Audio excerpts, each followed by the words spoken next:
My next guest is a nationally recognized expert in political polling and warning label research. Known as the Warnings Doctor, he joins us via Skype to talk about his new book and so much more. Welcome, Jerry Goldhaber. How are you?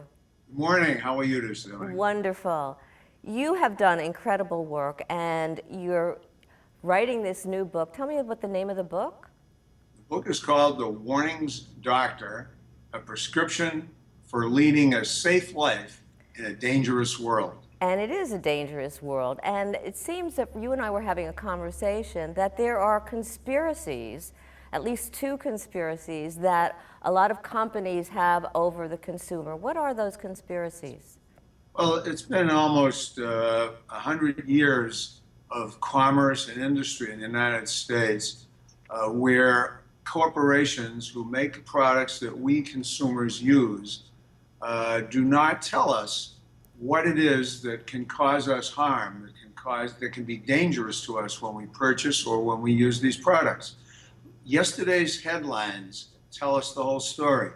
Takata airbags, finally, after a decade of knowing that the propeller unit in there, the inflator unit in their airbag system could overheat, causing an explosion that would send almost shards of metal into people's faces and chests and kill them or seriously injure them. They knew this 10 years ago, and they told their engineers to bury that study, and they didn't tell the National Highway Transit Safety Authority, NHTSA. They didn't tell the Department of Transportation. They didn't tell their customers, the automobile industry, and they didn't warn us, the consumers who were buying automobiles with potentially defective airbags. So they've been buying automobiles, and they have recalled over 330 million automobiles. And what I heard on the news is that once they fix them, the airbags, they're still not changing what's going on, so we still may have the same problem once presumably these airbags are fixed. Is that true? That's actually true. Actually, the number is 36 million, which is big enough. It's right. This is the largest recall in the history of the United States transportation systems of any kind. Why did it come to the point where we had to recall 36 million cars all at once? First of all, if Takata had a fix, it would take approximately 5 years to get through all 36 million of these cars. What are we supposed to do for 5 years with a potentially deadly defect in our automobile? I propose that the automobile companies and Takata give a rental car free to every consumer, and it obviously should be a car not equipped with the Takata airbag. Let me ask you this, because recently we had this Amtrak derailment that was deadly and injured a lot of people. Could it have been avoided? And if so, how could we have avoided that horrific accident, derailment? One of the ironies is that over 100 years ago, almost 150 years ago, our railroad industry was operating with flagmen who would stand along the tracks waving flags at the trains to slow them down if they were going around corners or they were going too fast. That was a warning system, and it actually worked when we had diesel locomotives.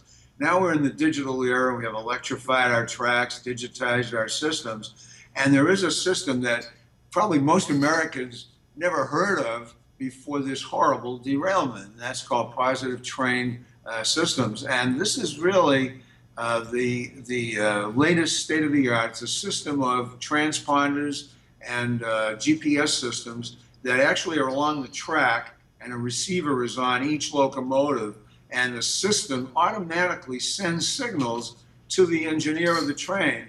And if the engineer doesn't respond, because the system will say you're going too fast, much like an airplane that will say, right, get an automatic a message to the pilot that says you're going too fast, too slow, too high, too low, correct it.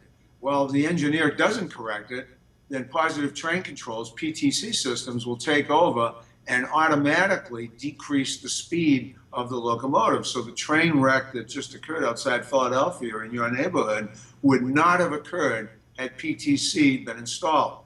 What's scandalous is that Congress passed the act mandating that all trains in the United States have this system installed, by 2015. That's 8 years ago. They passed the law. It's taken And- us 8 years, and only 15% of the nation's tracks have been protected. Right. So unfortunately, we haven't really been responsive to what the need is, and we've really let that go astray a little bit.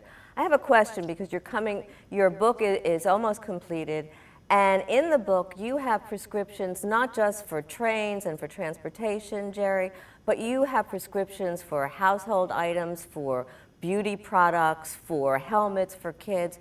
Can you give us one, in terms of household items, one hazardous item or problem that we're using that can really cause health issues? Let's take a product that I'm working on right now, body wax. There are companies that are putting out body wax that say you should put it in the microwave oven to heat it up. Actually, the only thing that should go into a microwave oven is food products, because there's no microwave oven, even if it's the same manufacturer, that heats the same way. And you can't accurately measure the temperature. So if I had body wax, this is an example of one product at home, and I wanted to do waxing at home, mostly women do it, some men do it, then I would definitely not use a microwave oven. It's a hazardous situation because the bottom of the container that contains the body wax could melt out and the wax could pour on you. And So it can explode and cause danger to the consumer. That's correct. And you have so many other wonderful ways to really help the consumer, including having us have this level of awareness. Thank you so much, Dr. Goldhaber. It's been a pleasure to have you. Nice to be here. Take care. You too. Still ahead, one entrepreneur who's hoping to inspire and empower women all over the world with her fashions. Find out how when Power Your Life returns in just a moment.